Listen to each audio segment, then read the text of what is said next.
Hey everyone, welcome back to part 2 of the Unity 2D Space Shooter tutorial. As we said in the last video, this time we're going to refactor our movement a little so that we have a crosshair that's fixed in a certain radius around our ship, and that as we move, we always point toward the crosshair and it moves with us. So we kind of get the movement where we're always aiming at the crosshair instead of curving to aim at the mouse. So let's get on to that. The first thing we're going to need is a crosshair.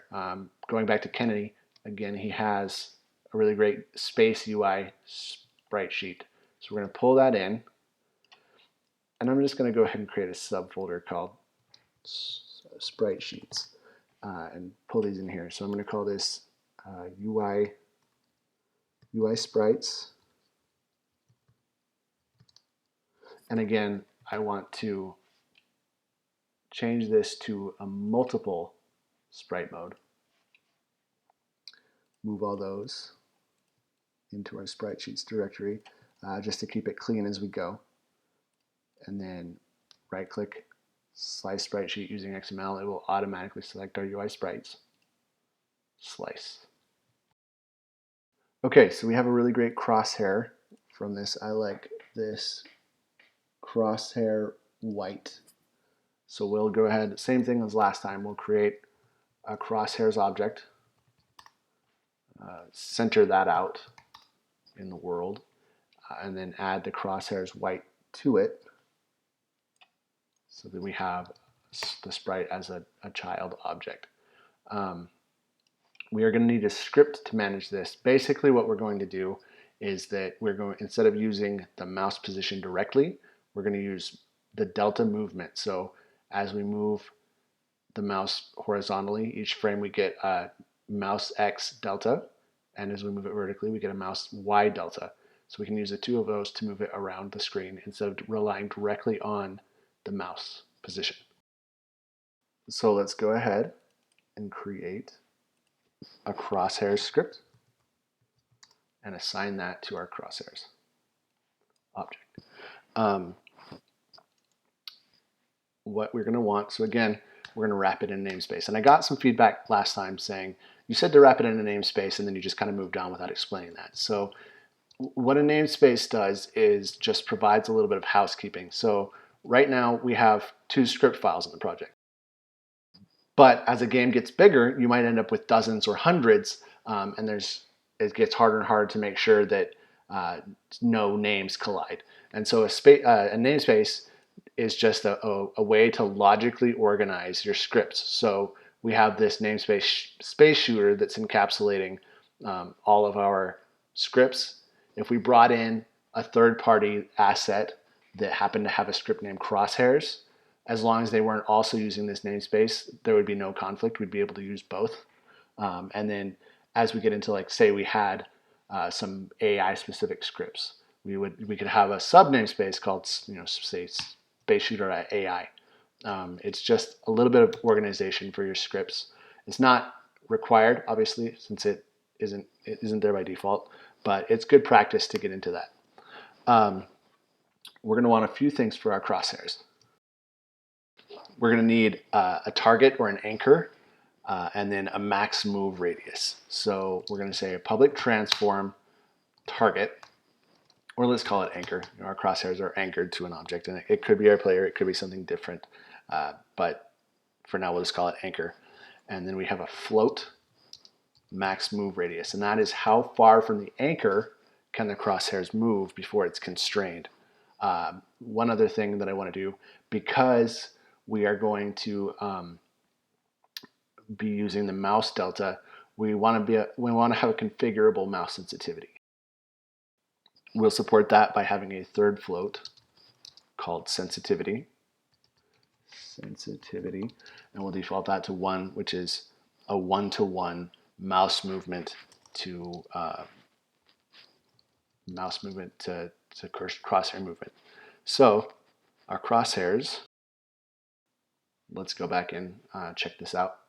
So we have our anchor, our max move radius, let's call that 5. We can go 5 units from the anchor. And then let's have sensitivity of 1. We'll leave that as a default. So for the anchor, we want it to be the player. This is the player's crosshairs. and everything else we can just leave, well, leave as we've said. If we turn off our player, those crosshairs look a little small. We can fix it. We could either go in here and scale up our sprite, our crosshair sprite, but there's a better way. If this crosshair is a little small, that means that all of the crosshairs will probably be a little small. So we'll come to the UI sprites. It's now 100 pixels per unit. So 100 pixels of sprite is represented in 1 unit of world space. So let's just have that down to 50. And you can see our sprite just doubled in size because now 50 pixels, which the sprite is probably about 32 or 50. It's probably 32. The 50 pixels is now 1 unit. So we now have a sprite that's a little less than a unit. So let's turn our player back on and go back to our script. So we want, as the mouse moves, we want to capture that. So we'll say vector2 move delta equals new vector2. And it's going to be similar to what we did with the player, but instead of horizontal and vertical, we're going to do input.getAxis, not raw, so remember that. Input.getAxis, mouse x, and input.getAxis, mouse y. The reason we're using input.getAxis now is because we actually want partial values. We want values between 0 and 1 instead of just whole numbers. And then we'll say position. Oh, that's the last thing we forgot. We can't just set the transform position directly. If we try setting the transform position directly, we're going to get weird behavior as the player moves. We're going to like leave the crosshairs behind and things like that. So we're going to cache a position, a vector2 position, and it's going to default to vector2.0. And we're going to say position equals vector, so what we could do is position plus move delta times sensitivity. And let's try that out. Well, we got to assign that. So we have to say transform.position equals anchor.position plus position, right? So that means every frame, our crosshair will be updated to use its cached position and add that to the anchored position. And that effect looks a little something like, well, we have a problem with operands. So we have to cast our position, which is a vector2, into a vector3. In fact, why don't we just go ahead and change that into a vector3.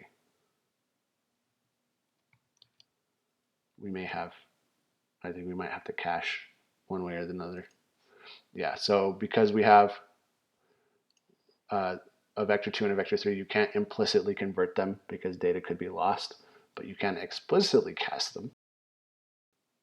So we could say vector3 move delta, which means this move delta is a vector2, but treated as a vector3. Instead of doing that, let's just call it a vector3 to begin with.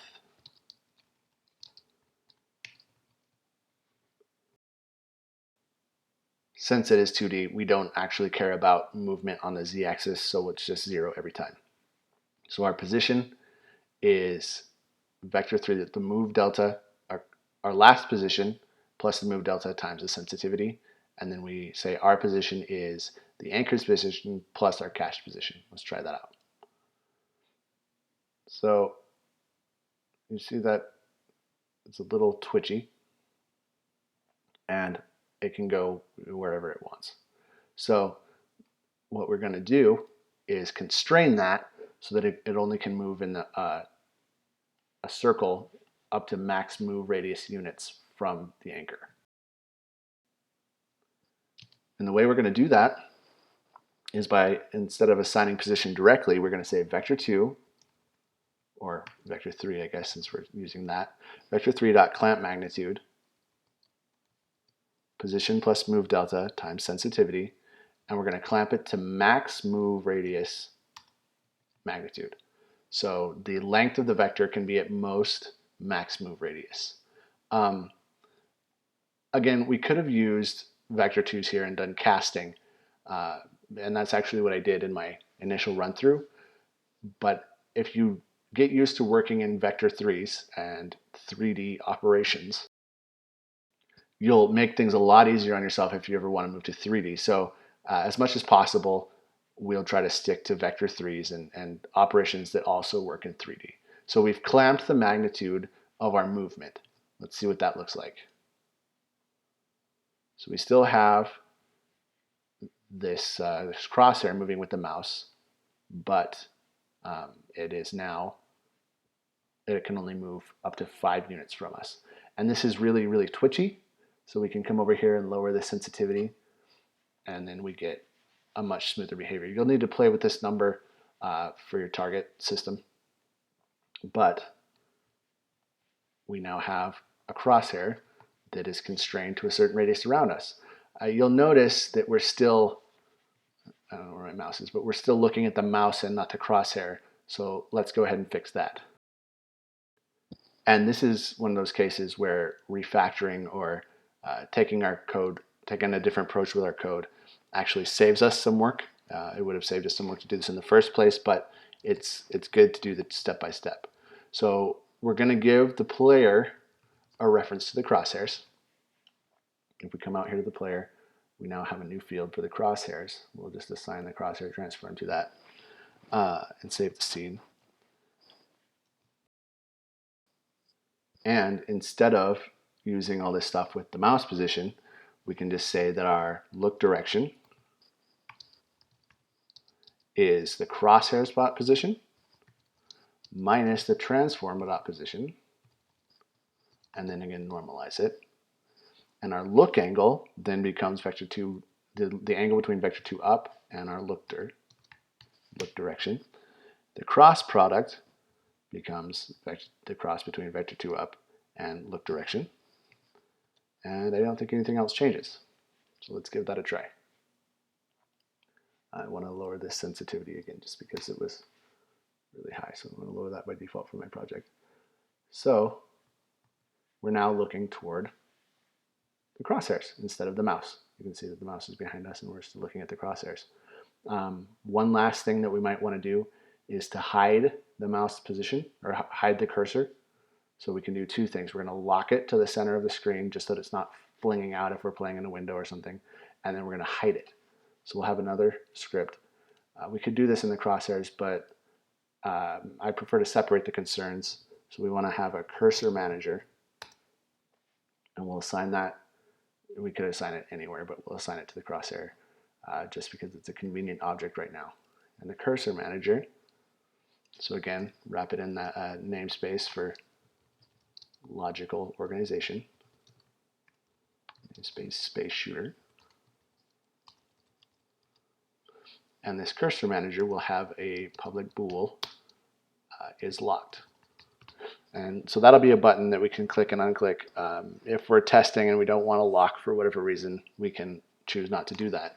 But in the start method, if it is locked, we're going to say cursor, which is an API for managing the cursor and the rendering of the cursor.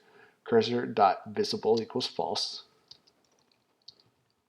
And then cursor.lockState equals cursor lock mode, which is an enum, .locked. So if we come back here, turn on our is locked, and then play, you can see we now no longer have the mouse flinging around the screen. We can get it back by pressing escape. It's still hidden when it's on the canvas, but it's visible now. We can use that to exit play mode and whatever else. But we now have great controls where we have a cursor that we're aiming at. We have a crosshair that we're aiming at. The hardware cursor is locked and hidden and out of the way. And as I mentioned, we now are aiming at the crosshair. We're no longer turning toward the mouse as we move. So we have a much more predictable firing pattern. So I'm going to save my scene. One thing to point out, we can go off the screen. There's nothing telling the camera to follow us. So let's go ahead and fix that. It's really actually easy. So we're going to create a new script called camera controller. And as we get further into building out the game, this will do more. But for now, we're just going to add it to our main camera. And all it's going to do is tell it to follow us. So clear out the guts. And you don't have to clear out the starting methods, but I prefer to get them out of the way just for organization, I guess. Space shooter. And we're going to give it a transform target. In our fixed update, and the reason we need to do this in fixed update is because it will jerk. So let's do this in update first. We'll say transform.position equals vector3.smoothDamp. And this is a function that we haven't used, but what it does is it moves one vector toward another over time, so smoothly. We need a few things. We need the current target, which is our current position, so the camera position. We need our target position, which is the target.position. And then we need a few things that we don't have. We need this ref vector3 current velocity and a float smooth time. So the smooth time is something that we want to make settable. So we'll say public float smooth time equals, and give it, so this is the time that it takes to move from one position to the target position. So we can default it to a quarter second. And then we'll have a non-public current velocity vector3 that is used to cache the velocity that smoothDamp uses. So it gives you a hint here. You need to say ref current velocity. So smoothDamp updates this current velocity vector every frame with the velocity that's using to move toward the target, and then the smooth time, which we are setting in our API. So we're saying transform.position equals vector3 smoothDamp from the camera's position to the target's position over, by default, a quarter of a second. Let's try that out.